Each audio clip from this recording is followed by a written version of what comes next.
প্রায় মাঝে মাঝেই আলুর তরকারি বাড়িতে হয়ে থাকে। পরোটা, রুটি বা লুচির সাথে একটু এই আলুর তরকারির একঘেয়েমি থেকে বেরোতেই আজ বানিয়ে নিলাম পটেটো মশালা। প্রথমেই সর্ষের তেল কিছুটা পরিমাণে দিয়ে বেশ ভালো করে গরম করে নিলাম। 3টে কাঁচা লঙ্কা কুচি দিয়ে দিচ্ছি, জিরে ফোড়ন দিলাম, শুকনো লঙ্কা ফোড়ন দিলাম আর দিচ্ছি কারি পাতা কয়েকটা। ভালো করে ফোড়ন দিয়ে এরপর রসুন কুচি দিয়ে দিলাম আর কিছুটা পেঁয়াজ কুচনো ছিল দিয়ে দিচ্ছি। ভালো করে নাড়াচাড়া করে নেব। আগে থেকে আলু কেটে ধুয়ে পরিষ্কার করে রেখেছিলাম, সেই আলুটা দিয়ে দিলাম।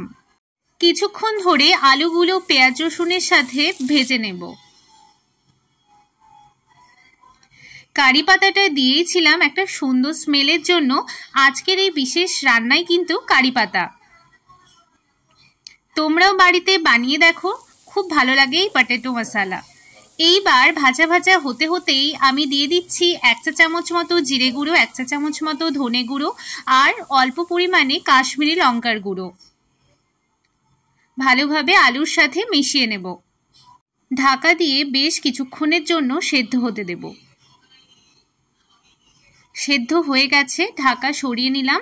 দেখছি খুব সুন্দর একটা স্মেল বেরিয়েছে আর সেদ্ধটাও ভালো মতো হয়ে এসছে। এইবার স্বাদ মতো নুন দিয়ে দিচ্ছি, ভালো করে মিশিয়ে নিলাম। কি সুন্দর হয়েছে না দেখতে! এটা খেতে কিন্তু রুটির সঙ্গে অপূর্ব হয়েছিল। বাড়িতেও তোমরা বানিয়ে দেখো। আজকের এই রান্নাটা যদি ভালো লেগে থাকে শেষে লাইক, কমেন্ট, শেয়ার ও সাবস্ক্রাইব করে দিও।